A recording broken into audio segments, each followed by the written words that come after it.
said, neighbor, do you want to get well? You may be seated in this house. Talking from the point of thought, do you want to get well?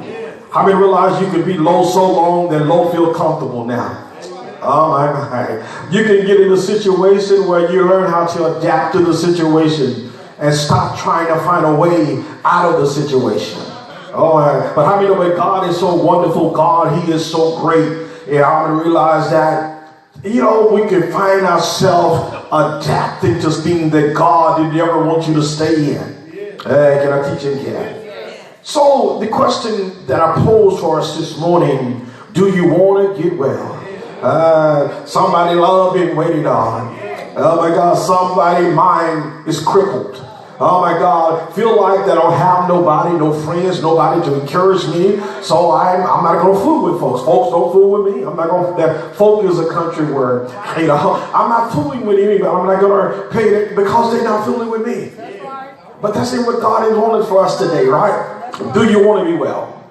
As to set the stage, Jesus went up to Jerusalem for a Jewish festival near the pool called Bethesda. There were many blind, lame, and paralyzed people waiting for a supernatural healing. Woo! Every year, this man, 38 years old. Oh my God, 38, I'm sorry, been going to the pool for 38 years. Jesus is only 33. So this man been going to this pool even before Jesus was born. And you're talking here. Waiting for the moving of the water. And how many know a whole lot of us, we can't look at him sideways because we're the same way. Well, if somebody would have told me or somebody would have put me there, oh my God, I would be able to. Because in Jimmy, I feel like, you know, if I know that the angel's going to come down at a certain time, I'd have been so close to that pool, but I just roll myself up and ain't going to find no help in here. We'll be waiting on nobody to put me in the pool. Oh my God, you got to learn how to, make a roll effort on your own, right? So it says Bethesda. The word Bethesda means, can I teach like this, means house of mercy. Woo! How many know you come into God's house for a house of mercy? Lord, I need you. Oh my God, I need you to help me. I need you to deliver me. When there is a need, when there is a situation that no one else can fix, I got to go to God in prayer. So the pool in the Hebrew tongue means house of mercy. Yeah, my God. There was in the house of mercy, we divided now. So many people that was paralyzed. They was willed there. They were laying on beds. They was doing all kind of things. Oh my God, just trying to be well. How many know you're doing everything? You're taking vitamins. You're losing weight. You're doing those things. Oh my God, and you still can't get well. You're visiting your doctors. You're flying here and there for checkups. And still, it seems like I'm not getting no better. Oh my God, I said, well, I'm just going to try Jesus this morning. I'm going to the house of mercy. And I'm going to cry out, Lord, save me. Lord, heal me. Lord, deliver me. Anybody ever been desperate enough? When you exhausted all of the possibility. They said that man's extremity is God's opportunity. Look at the predicament. This man, many people try to beat the man up, said the man should have got up and walked in the pool or rolled in. But how many realize that sometimes your situation has crippled you? You feel paralyzed. Anybody ever feel helpless? Ain't nothing you can do. You just throw your hands up in the air and said, I quit. Oh God, oh my God, I'm sick of people. I'm tired of them. Y'all never been there. Y'all looking at me strange up in here. I know you save all your life. You ain't never get. But how many know? But sometimes people work your last nerve. I don't know how many you got, but they on the last one. But that's that. House of mercy. So it tells us in the text, the man was impotent means helpless. How many been in a helpless situation? He lacks power. Oh my God. Anybody ever been in here without strength? When all your strength is gone. Oh my God, when you just finally just said, enough is enough. How many know it's time for us to save our own self? We're worried about everybody else. We're taking care of the family. We're taking care of your husband. We're taking care of our children. We're taking care of everybody everybody and we're forgetting about our own happiness. Am I doing all right in here? How many know when you feel like I'm helpless? Oh my God, I'm like the commercial. I've fallen, I can't get up. I ain't gonna find no help in here. But today we're getting up this morning. So the helpless lack of power without strength. We find our text. How many know you can be so close and yet so far away? Oh God Almighty, that will preach by itself on it. How many know you're so close to your breakthrough? You're so close to being out of it and over it. But how many know, but yet and still, you're still so far. Seem like you're on reach of where you need to be. But seem like circumstance always dictate something else. I find myself sometimes, you seem like you're about to get your breakthrough, but then trouble shows up. Oh God, mine. So he tells me in our text today, the impotent man was helpless. He didn't have nobody to help him. They left him there. Dropped him off at the pool. Woo! He's been coming for, I want somebody to get that. He's been coming for 38 years and still paralyzed. Never got the breakthrough. Woo! Still saying the same thing they were saying 38 years ago. Oh God. Somebody's still telling him the Lord will make a way out of no way. But how many know he keep coming, but he still ain't got his breakthrough yet? Oh God Almighty in here. But how many know the difference is that when you come in contact with Jesus, you'll never be the same. Jesus saw a man there who had been disabled for 38 years. Oh my God in here. And he asked him an interesting question. We're going to pose it to greater hope this morning. Do you want to get well? Do you want to be well? Oh my God. Are you loving being sick? Oh, are you afraid that your check get cut off and you start acting right? Got no method here.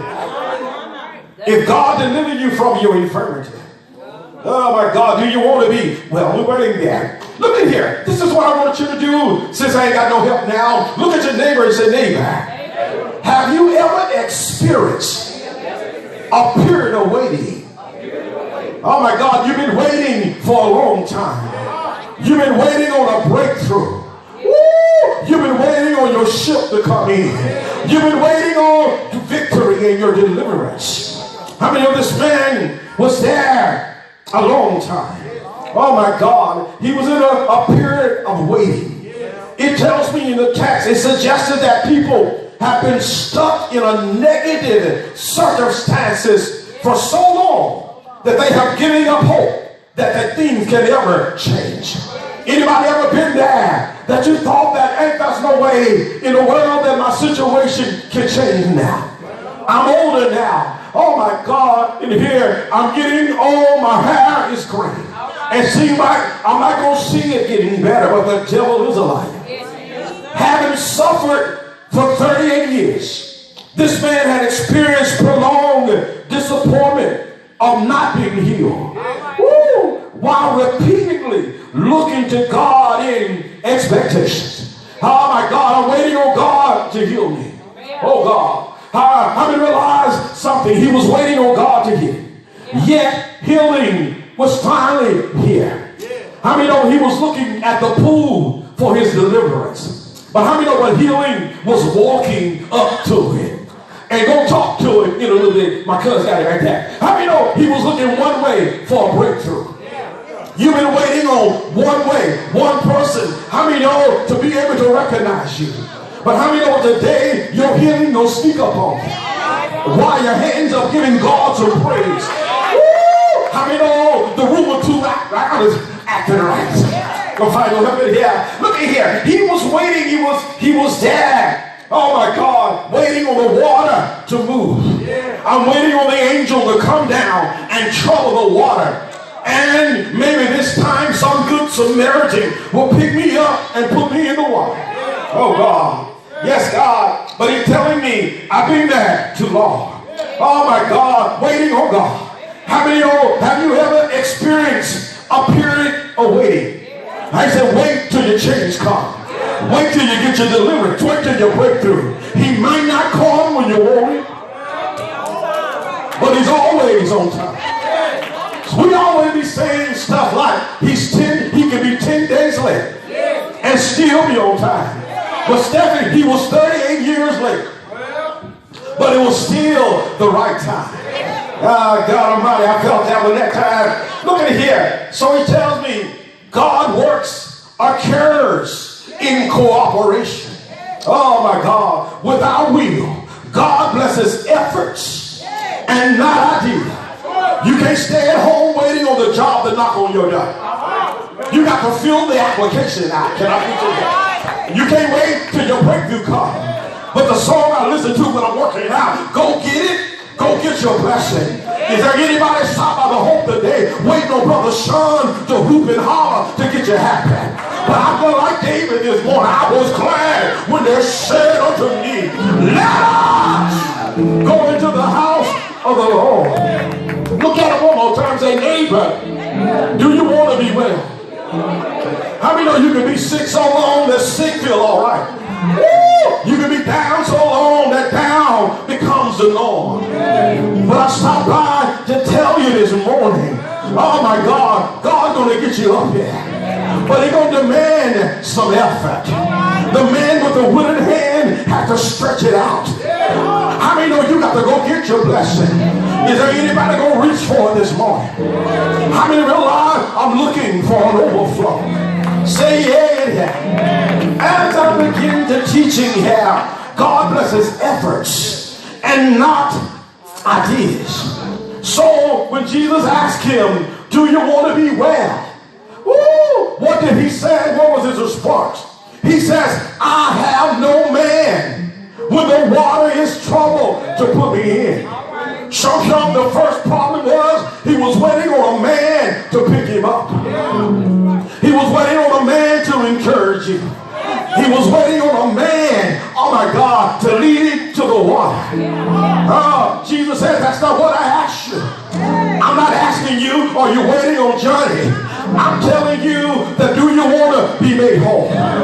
Yes, God. He says, the man told Jesus that every time there was a healing opportunity, he never had anyone to help him into the pool. Oh my God, they didn't ask me to testify, so I didn't testify. They didn't invite me to the altar, so I didn't come to the altar. But the Bible said, come boldly before the throne of grace, that you may attain mercy for your soul. Oh my God, in here. So we look at him, he said, I have nobody when the water is troubled. Oh my God, how many of the healing was so close, but yet it still, it was so far. The man's situation was hopeless. He had no one to offer him aid. But what is Jesus going to tell him today? Tell your neighbor, get ready for it. I got 3 verbs for you. You've been sitting down too long. You've been waiting on everybody too long. You've been hurting and helping everybody. But it's time for you. Point at yourself, it's a me time today. I'm going to know it's time for me to do something. This is what I want the hope to say. Say, get up, pick up, and walk. Y'all ain't going to help me today. Look at your neighbor and say, neighbor, get up, pick up, and walk. Pick up your bed. Pick your bed up. It ain't a sleeping situation. You've been laying in the bed too long. You got to get up. God blesses the early birds. It's time to get up. It's time to walk. Stop whining. Stop whining. Who won't help you? Stop whining. I ain't got no help. I stop by to say, help you today. Where your home is, that's where your bed is.